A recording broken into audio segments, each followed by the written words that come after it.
আবৃত্তি করছি কবি সুকুমার রায় রচিত জীবনের হিসাব কবিতাটি।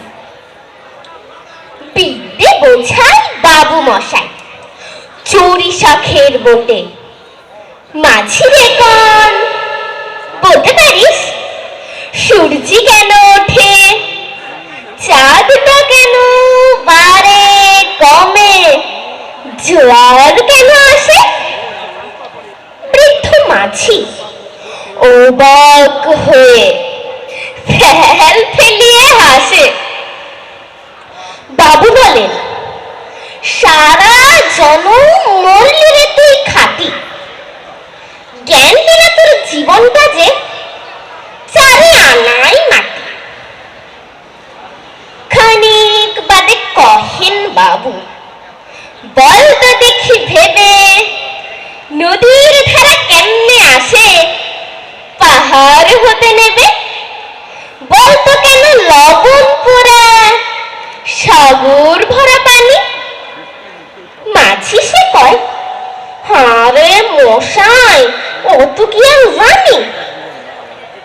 বাবু বলেন, এই বয়সে জানিস নে ওটা কি? জীবনটা তোর নেহাত খেলো অষ্ট আনাই ফাঁকে। আবার ভেবে কহেন বাবু, বল তোরে পুরো কেন এমন নীল দেখা যায় আকাশের ওই চূড়ো?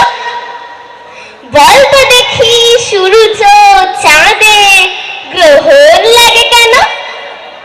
বৃদ্ধ বলে, আমায় কেন লজ্জা দেশেন হেন?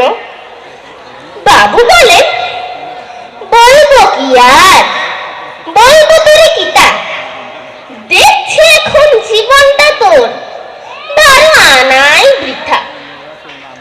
খানিক বাদে ঝড় উঠেছে, ঢেউ উঠেছে ফুলে, বাবু দেখেন নৌকা খানি ডুবলো বুঝি দুলে। মাঝি রে কন এ কি আপদ, ওরে ও ভাই মাছি, ডুবলো নাকি নৌকো এবার, মরবো নাকি আছি?